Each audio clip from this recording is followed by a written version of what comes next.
Smell any smoke? No, but I will. There's always a fire somewhere.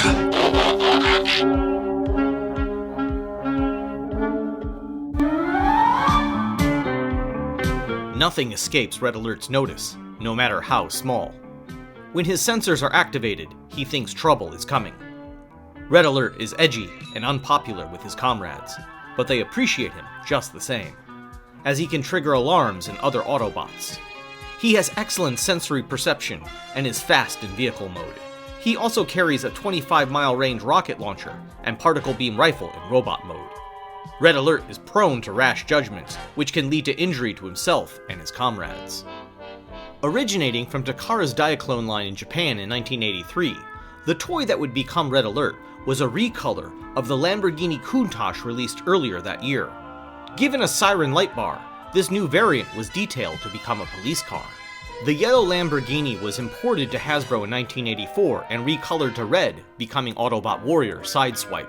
And in 1985, the police car would be retooled once again, becoming a fire chief's car, joining the Transformers line and becoming Autobot Security Director, Red Alert.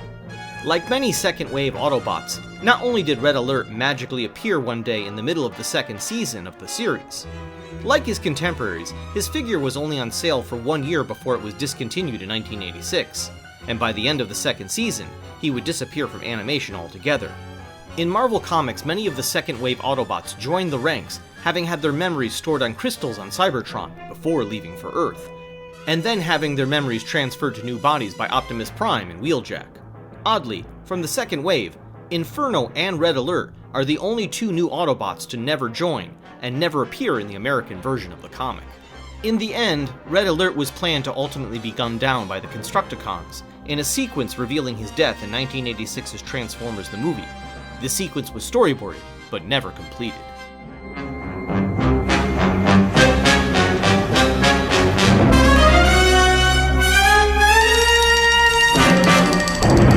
With G1 Red Alert never appearing in the US comic book, UK Marvel Comics had a great deal of freedom in utilizing him in exclusive storylines.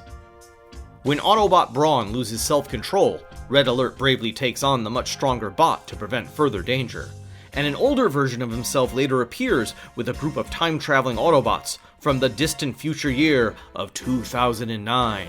Far out, man.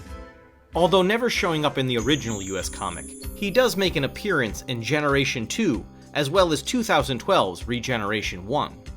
The trademark for the name Red Alert was kept alive by giving the name to other bots in newer series, such as Medic Red Alert from Transformers Armada, who gets a Power Links upgrade later in the series and reappears with a second new color scheme, then returning with a new design again in Transformers Cybertron, later getting another upgrade after that as an armored personnel carrier with missile launcher. 2007's Transformers Animated originally designed and planned for a female version of Red Alert as the Autobot team's medic. However, this was dropped in favor of bringing Ratchet to the fold.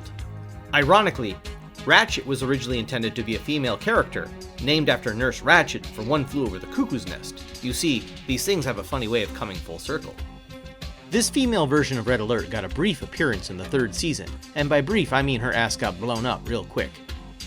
And then in newer incarnations in IDW's More Than Meets the Eye comic series, Red Alert discovers that he is a sleeper agent who was programmed against his will by Sentinel Prime in the distant past.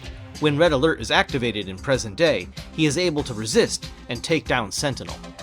And finally, in Netflix's War for Cybertron series, Red Alert appears once again as a medic who wishes to remain neutral in the war, helping wounded warriors from either side. Begrudgingly, he is convinced to join Optimus Prime's cause for the greater good of Cybertron. We're just glad to have you back. Both you and Inferno have shown great bravery today. With friends like these, real friends, it's easy to be brave. Oh, get a room, you two. Hey everyone, thanks for watching. Be sure to check out my spotlight video about Michael Chain, the actor and musician behind Red Alert's voice. Please like, share, and subscribe.